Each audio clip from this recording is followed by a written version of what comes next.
प्रभु श्री राम के यश को घटाने का प्रयास करने वाले पापी, तेरा शीश इस धड़ पे रहने के योग्य नहीं है।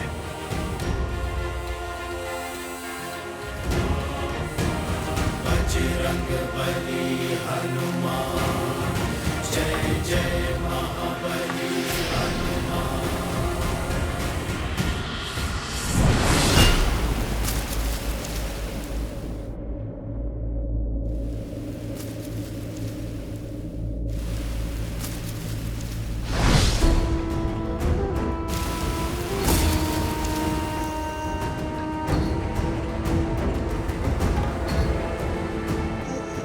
बचाओ, ये वानर मुझे मार रहा है। अरे बचाओ, बचाओ, ये वानर मुझे मार रहा है। ये कैसा दुस्साहस है? ऐसे किसी को कैसे मार सकता है ये वानर? अयोध्या वासियों, देखो भैया, देखो किस निर्दयता से ये वानर मुझे मार रहा है। बचाओ, रक्षा करो अयोध्या वासियों। ना कोई तुझे बचा पाएगा और ना तू यहां से भाग सकेगा। प्रभु श्री राम की निंदा करने वाले इस हनुमान से बच के तू कहां जाएगा?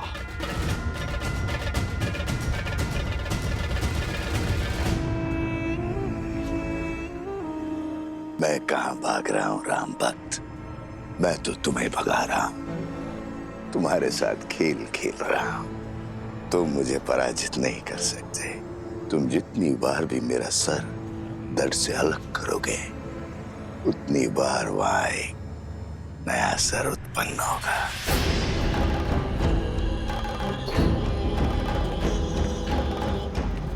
अरे देखो भैया, देखो कैसे एक वृद्ध को ये वानर मार रहा है। क्षमा करो वानर, क्षमा करो। देखो इस निर्बल बुड्ढे पर इस वानर को दया नहीं आ रही है।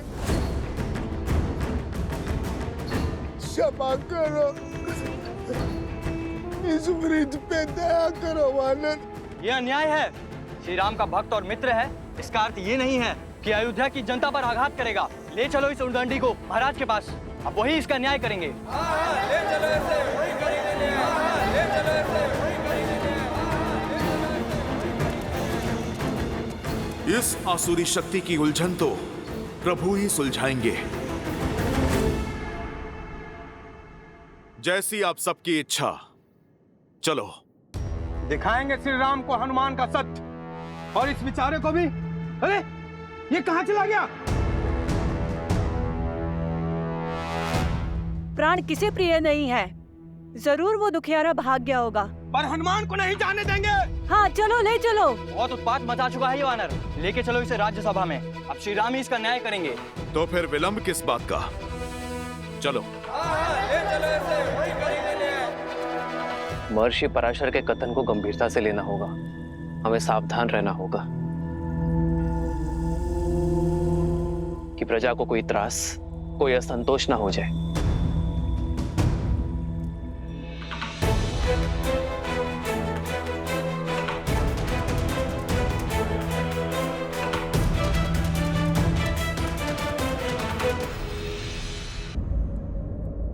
क्या हुआ?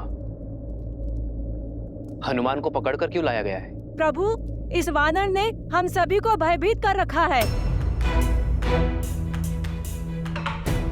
यही नहीं, इसके दूसरे साथी रावण से आपके युद्ध की असत्य कथाएं बता रहे हैं। असंभव। वानर भैया के विषय में ऐसा कुछ भी असत्य कह नहीं सकते। क्षमा चाहता हूँ राजकुमार, लेकिन बड़े कुटिल हैं ये वानर और दुष्ट भी। आज इस हनुमान ने उस वृद्ध व्यक्ति के प्राण लेने का प्रयास किया। न्याय कीजिए श्री राम।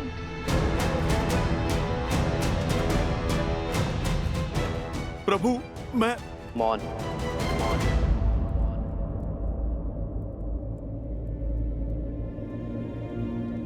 ये राम अपनी प्रजा को कभी निराश नहीं करेगा, किंतु हनुमान मेरे मित्र वानरराज सुग्रीव की प्रजा है। उसका न्याय, उसे दंड देने का अधिकार केवल मेरे मित्र वानरराज सुग्रीव को है। अयोध्या वासियों, वानरों की ओर से यदि किसी को भी असुविधा हुई हो तो मैं क्षमा चाहता हूं। मैं वचन देता हूं कि कोई भी वानर अयोध्या के किसी भी वासी को कोई क्षति नहीं पहुंचाएगा और हनुमान को किष्किंधा के नियमानुसार दंड दिया जाएगा। प्रणाम अयोध्यापति।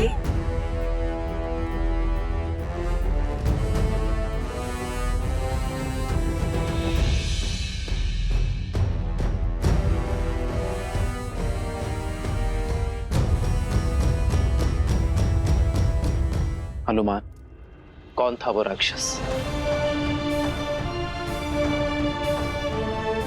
प्रभु, आपको कैसे पता चला? क्योंकि मैं जानता हूं कि मेरा हनुमान कभी किसी निर्दोष नागरिक को पीड़ा पहुंचा ही नहीं सकता। मुझे पूरी बात बताओ हनुमान।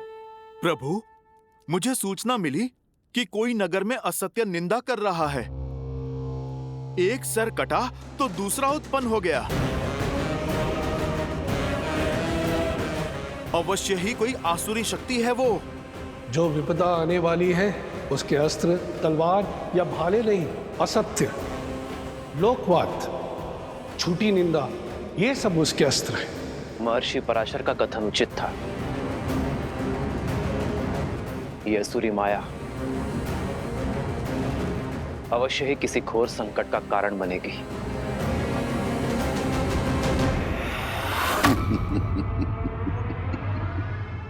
युद्ध तो अब आरंभ हुआ है राम भक्त हनुमान।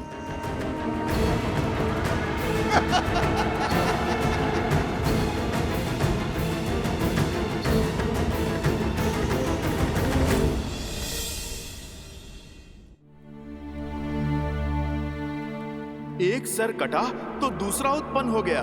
अवश्य ही कोई आसुरी शक्ति है वो।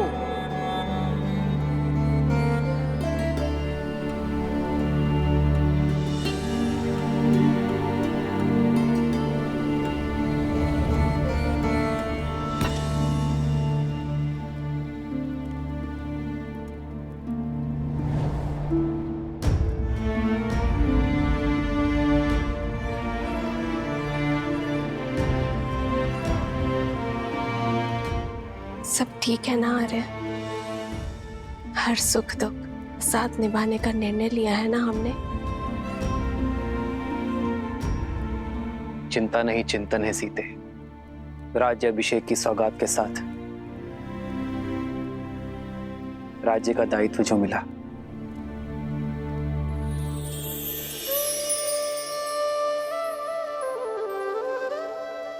दायित्व तो आपने बिना राजपाट के भी निभाया है आर्य।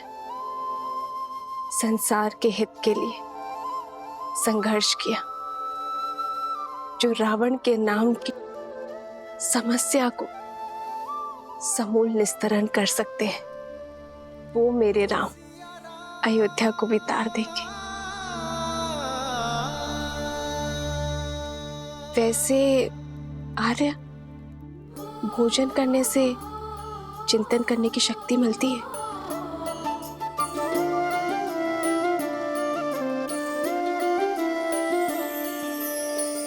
जन्म जन्म का है ये संगम, राम रतन सीता वैभव धन।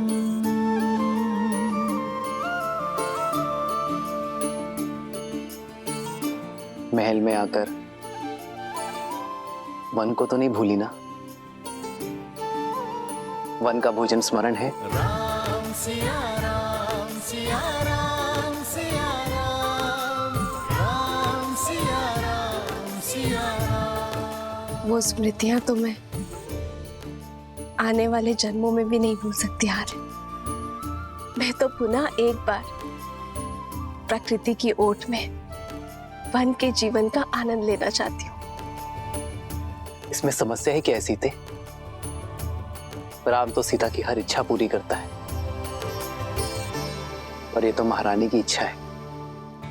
ये तो शीघ्र ही पूर्ण करूंगा।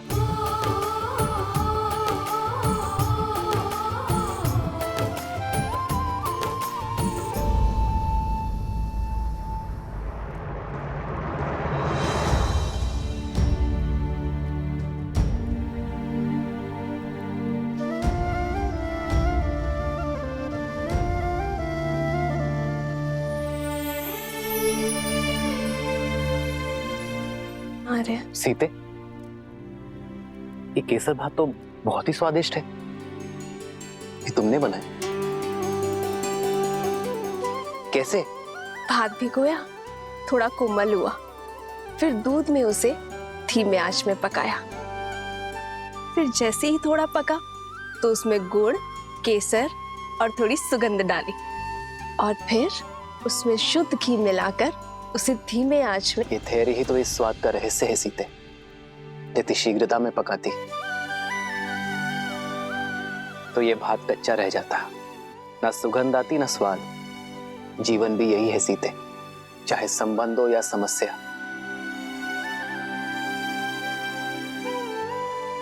समय की आज के साथ ही इसे समझा जाता है और सुलझाया भी जाता है। और यदि शीघ्रता दिखाई तो सुख और शांति नहीं, चिंता और दुख मिलेगी। स्पष्ट कहिए आर्य। मैं तुम्हें बातों में नहीं उलझा सकता सीते, और तुमसे असत्य भी नहीं कह सकता। इसलिए समय दो सीते, क्योंकि सत्य कहने का समय अभी आया नहीं। समस्या को जानने से पूर्व उसकी चर्चा करना उचित नहीं है।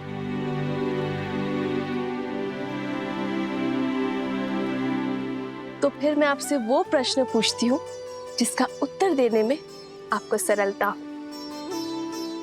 तो बताइए, महाभोज में हनुमान और वानर सेना के लिए क्या भोजन बनाऊं जिससे वो संतुष्ट हो? ये तो पहले से भी कठिन प्रश्न है सीते। इस प्रश्न का उत्तर ना नर दे सकते हैं ना नारायण, और चिंतन भी समय के साथ इसे सुलझा नहीं सकता।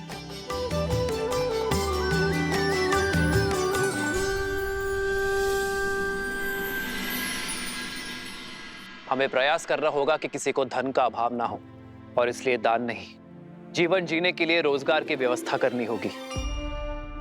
दान व्यक्ति को अशक्त बनाता है, पर कार्य व्यक्ति को सक्षम बनाता है। सरयू पर बांध की व्यवस्था से अयोध्या वासियों को रोजगार भी मिलेगा और अकाल से मुक्ति भी।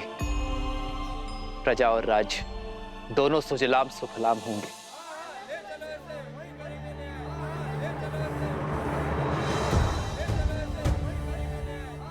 ये कोलाहल कैसा? ऐसा प्रतीत होता है हमारी प्रजा है महाराज। मैं अभी सैनिकों को भेजकर शांत करवाता हूँ। राजा को शांत नहीं, संतुष्ट करना होता है सुमंत जी। प्रजा का सुख मुझ तक पहुंचे ना पहुंचे, उनका असंतोष अवश्य पहुंचना चाहिए। उन्हें भीतर बुलाइए। रक्षा करिए महाराज, रक्षा कीजिए, हमारी रक्षा कीजिए, रक्षा कीजिए, हमारी रक्षा कीजिए, रक्षा कीजिए महाराज, रक्षा कीजिए महाराज, रक्षा कीजिए महाराज। शांत हो जाइए। जो बात है निसंकोच कहिए, निर्भय होकर कहिए। हमारे प्राण संकट में है, रक्षा कीजिए महाराज, हमारी रक्षा कीजिए, हमारी रक्षा कीजिए। पश्चिम की ओर से राक्षसों ने हमारे ऊपर आक्रमण कर दिया और हमारे अनेकों भाइयों को उन्होंने मार डाला। हमारा धन दान सब कुछ लूट लिया उन्होंने।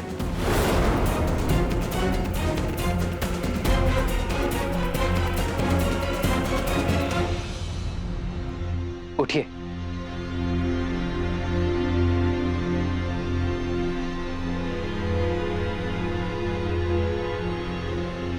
कौन है ये राक्षस? क्या नाम है उसका?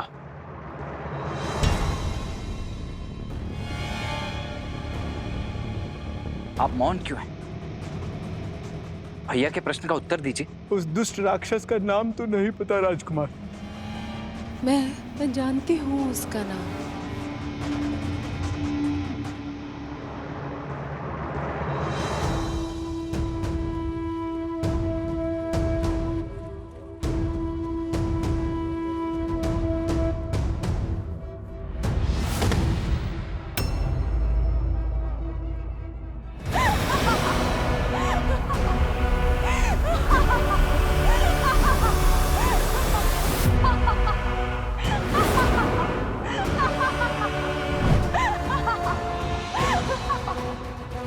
शूर्पणखा। रुक जाओ लक्ष्मण। मेरे मामा भस्कर्ण ने मचाया है ये हाहाकार तुम्हारे राज्य में राम। वो भास्कर्ण जो संपूर्ण राक्षस कुल का प्रतिशोध लेंगे, हमारे खोए हुए मान सम्मान को लौटाएंगे। है बल तो आओ और लड़ो उनसे, बचा लो अपनी इस अयोध्या को।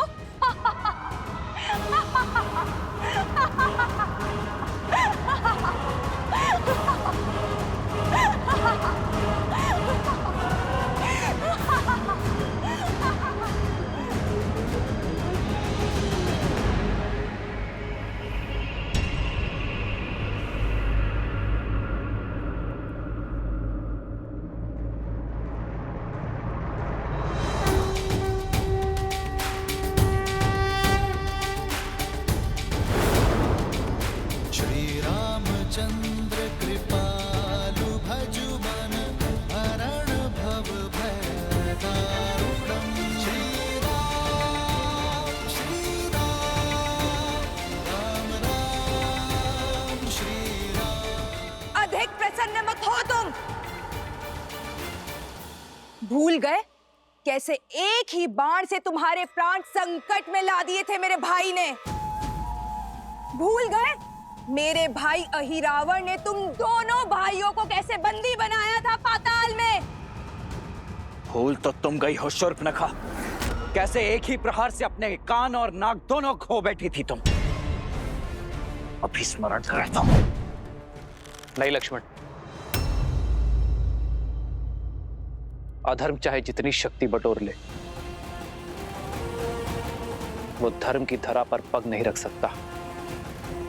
ये शूर्पणखा नहीं, केवल उसकी माया है जिसका लक्ष्य है भय फैलाना। शूर्पणखा केवल संदेश देने आई है, उसे अपना कर्म करने दो, धर्म निभाने दो। अधिक समय शेष नहीं है तुम्हारे पास राम, जो करना है कर लो। हर क्षण के साथ तुम्हारी इस प्रजा को हम राक्षस बना देंगे।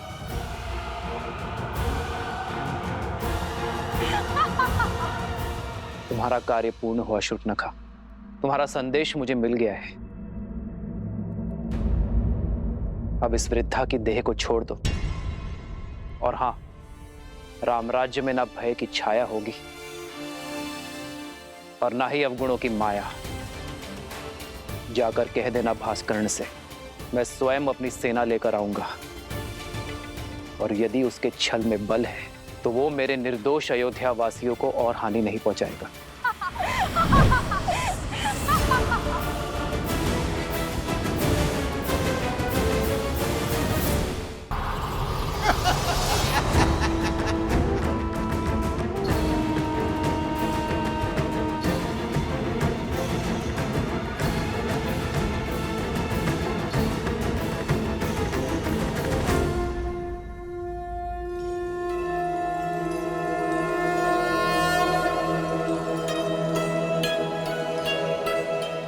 माता, आपने स्मरण किया? सब ठीक तो है ना माता? क्या किसी ने आपको सताने का दुस्साहस तो नहीं किया? जिसका इतना सचेत पुत्र हो, ऐसा शूरवीर पति हो और इतने सामर्थ्यवान देवर हो, उसे कष्ट पहुंचाने का साहस कौन कर सकता है भला?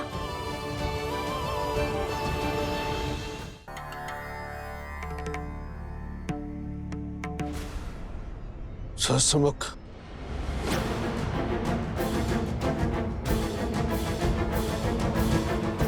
आपका आभास उचित था श्री राम। भास्कर्ण वो आसुरी शक्ति नहीं है जिसकी चिंता हमें घेरे हुई थी। आपकी चिंता का विषय सहस्त्रमुख रावण था। हाँ ऋषिवर, समझ रहा हूं कि उसकी काली छाया प्रवेश कर चुकी है। ये वो असुरी शक्ति है जो बाहर से नहीं भीतर से प्रहार करती है। लोक अपवाद और असंतोष उसके अस्त्र हैं। हमें अयोध्या को सहस्त्रमुख रावण के इन अस्त्रों से बचाने की आवश्यकता है।